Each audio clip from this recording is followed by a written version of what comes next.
Llicenciat en Dret per la Universitat Autònoma de Barcelona, Fernando Pindado és una figura rellevant, molt vinculada al món associatiu en general i al veïnal en particular. Per exemple, va ser president de l'Associació de Veïns de Ciutat Meridiana des de 1978 fins al 81 i ha estat també vicepresident de la CONFAB des del 2012 fins al 2015. A l'àmbit professional, ha estat cap de Recursos Humans de l'Ajuntament de Sant Adrià del Besòs del 98 al 2004, subdirector general de Participació en l'àmbit local de la Generalitat de Catalunya del 2004 al 2012, gerent de l'Ajuntament de Premià de Mar del 2013 al 2015 i comissionat de Participació i Democràcia Activa de l'Ajuntament de Barcelona. A l'àmbit acadèmic, és autor de diferents llibres i publicacions relacionades amb la participació ciutadana i la qualitat democràtica, així com a professor de diferents màsters universitaris en assignatures sobre aquestes matèries. En aquestes càpsules, Fernando ens parlarà de la importància de la participació ciutadana per fer efectiu el sistema democràtic que s'ha d'anar construint cada dia. Ens explicarà també les diferents formes d'exercir el dret a la participació que tenim totes les persones, tant per a elecció de persones representants com per a decidir directament o per ser persones actives en la proposta, el debat o en ocasions el rebuig de determinades actuacions públiques. En esta sesión que os voy a intentar explicar cómo la democracia directa en el Estado español es una historia inacabada. Os voy a compartir unas diapositivas en las que intento explicar cómo ha evolucionado la institución de la democracia directa en este país.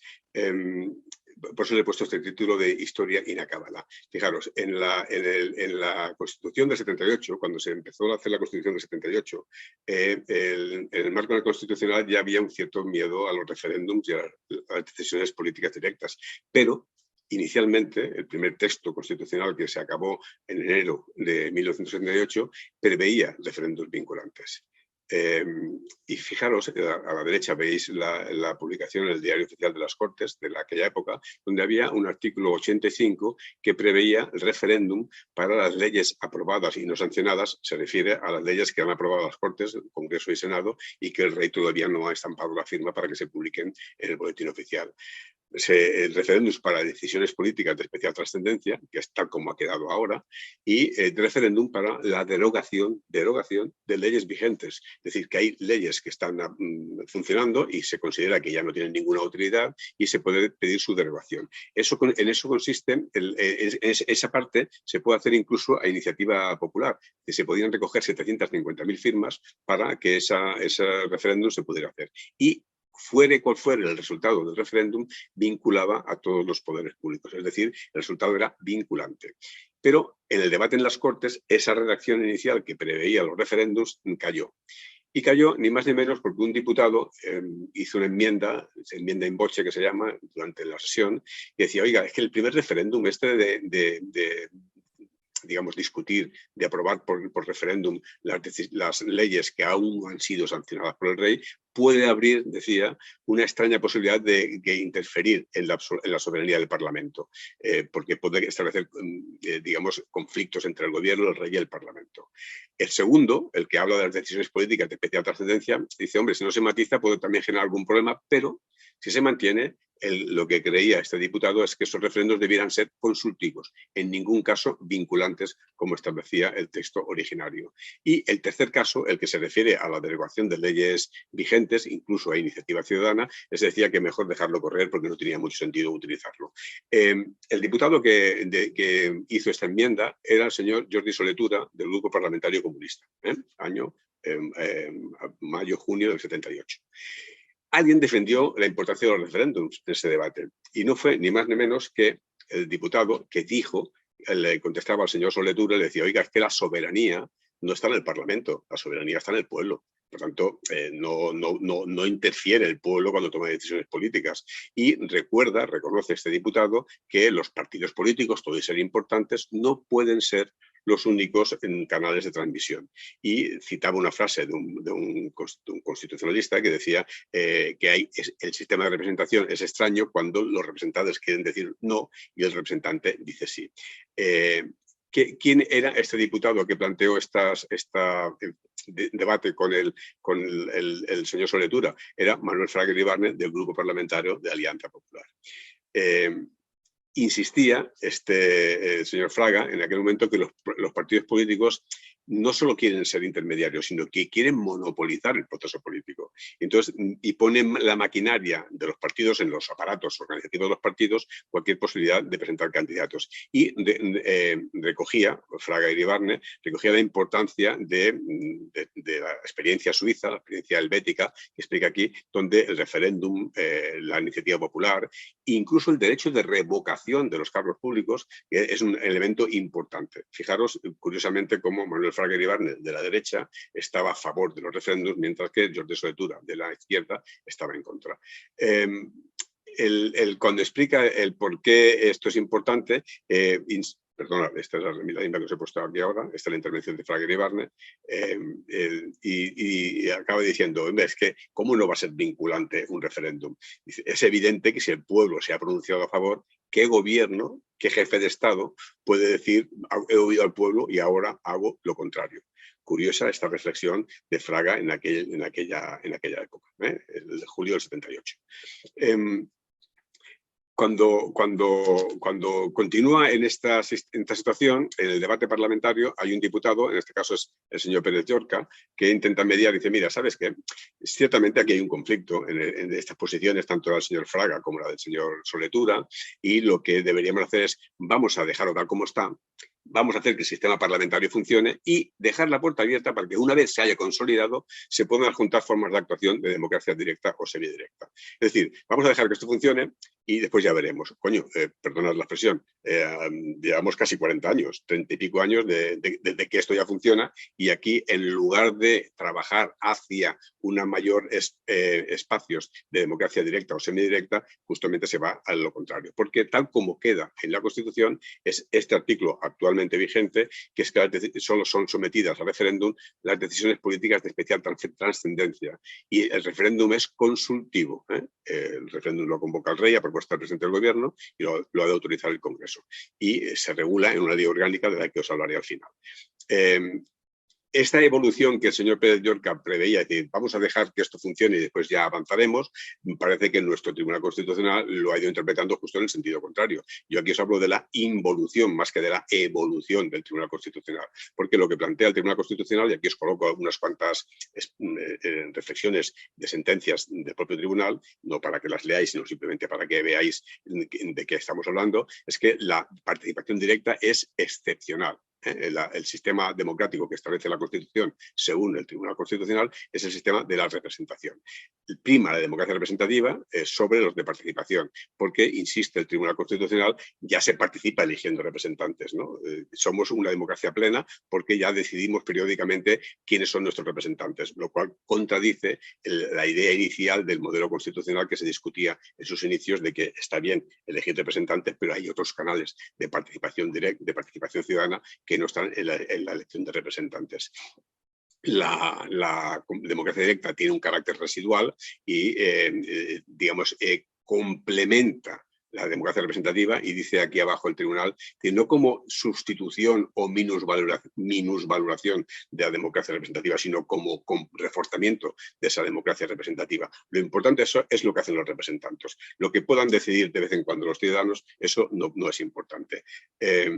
A finales del 2008, en la sentencia sobre el llamado Plan Ibarretxe, el Tribunal Constitucional determina que una cosa sería el referéndum, cuando quien vota es el cuerpo electoral, es decir, la gente mayor de 18 años, y el sistema electoral es el que garantiza el funcionamiento de estos referéndums. Y otra cosa son las consultas, cuando se llama a votar a otro sector de la población, por ejemplo, mayores de 16 años, y tienen otro sistema de garantías. De acuerdo con esta doctrina, por ejemplo, en Barcelona se hizo la consulta sobre la diagonal, y algunos ayuntamientos hicieron consultas populares porque lo convocaban a mayores de 16 años y el sistema de elección, sistema de garantías, no era el sistema de la Junta Electoral, sino era un sistema construido especialmente para eso.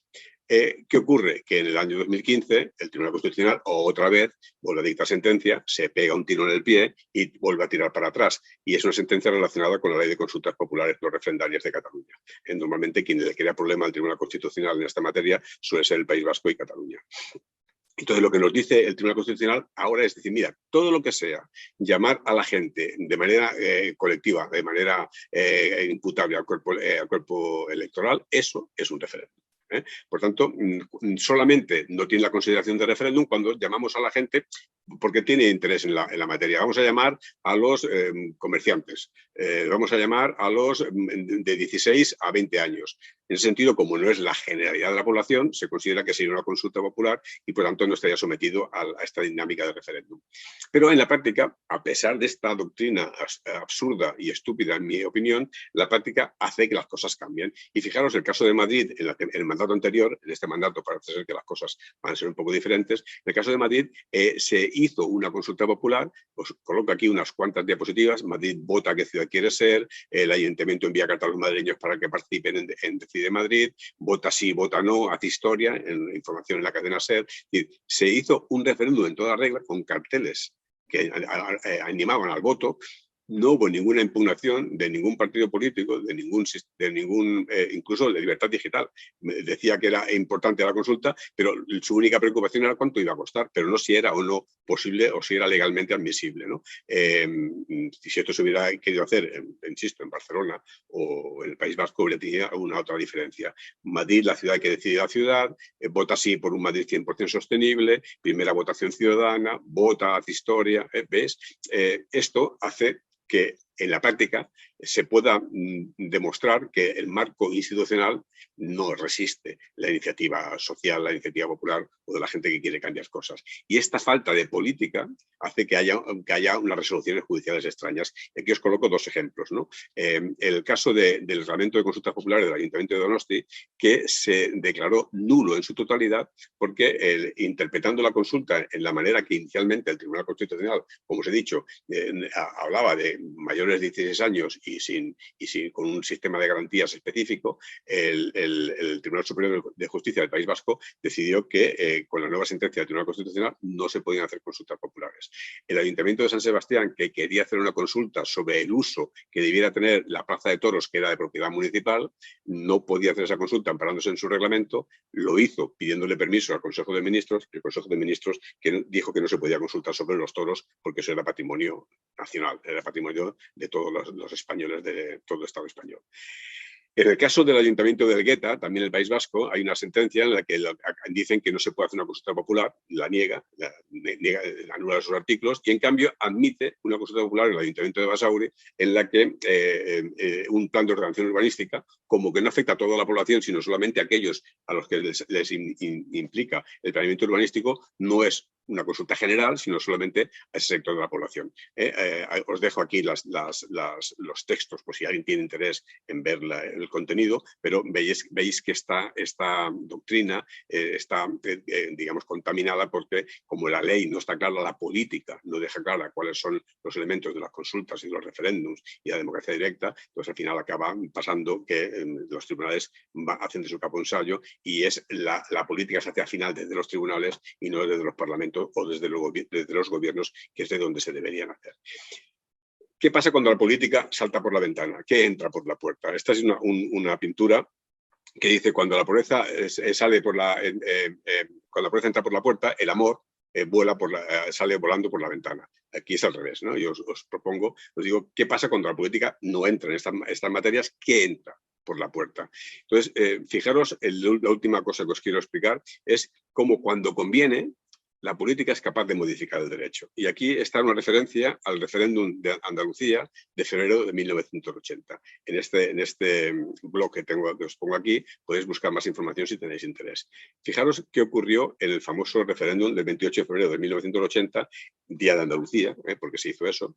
¿Qué ocurría en ese momento? Para acceder a la autonomía que prevía la Constitución, habían dos vías. La vía lenta, del artículo 143, donde estaban todas las comunidades autónomas, excepto aquellas que en el pasado habían hecho un referéndum para acordar un estatuto, que era el caso del País Vasco, Galicia y Cataluña, y aquellas en las que todas las circunscripciones electorales en un referéndum votaran a favor mayoritariamente. ¿Qué ocurre en el referéndum del 28 de febrero del 80? Que Almería y Jaén no llegan al 50%. Almería al 42% y Jaén al 49,34%. Revisan el censo electoral y en el Jaén se dan cuenta que hay algunos errores porque hay personas que han votado, que estaban en la lista y estaban fallecidas, y al final Jaén supera con poco el 50%, pero Almería ni de esa manera. Almería se queda en el 42%. ¿Y qué ocurre? Fijaros, lo que dice la Constitución es se puede ir a la vía rápida cuando esa iniciativa sea ratificada mediante referéndum por el voto afirmativo de la mayoría absoluta de los electores de cada provincia. El voto afirmativo de la mayoría absoluta de los electores de cada provincia. Almería, obviamente, no llegó a esa mayoría absoluta. Por tanto, no se cumplió lo que preveía la Constitución. La Constitución, que hace la modificación de la ley orgánica del Tribunal de los referendos. Dice, no obstante, se entenderá ratificada esa iniciativa del 151, del artículo 151, en las provincias en que se hubiera obtenido la mayoría de votos afirmativos, siempre que los votos afirmativos hayan alcanzado la mayoría absoluta del censo del total del territorio. Es decir, aunque Almería no haya llegado al 50%, como ha habido más sí es que no es, y en conjunto en toda Andalucía ha habido más sí es que no es, pues vamos a decir que sí, que lo han aceptado. Es decir, digamos que ha habido una intención por parte de la política de que Andalucía fuera por la vía rápida, nada que objetar, pero interesó, digamos, justificar el cambio y se modificó la ley orgánica. Hay más datos sobre eso, no voy a insistir en ellos. Si tenéis interés, mirad el blog que os he dejado, pero finalmente la conclusión de todo esto es para que existan canales eficientes de democracia directa hace falta acción social, hace falta más presencia ciudadana, más propuesta política de la ciudadanía y aquí las asociaciones tenemos mucho que decir y hacer porque si no hay activación política, incidencia política, el sistema tiende a perpetuarse en la digamos, dimensión representativa de la democracia y eso no le da calidad democrática al sistema.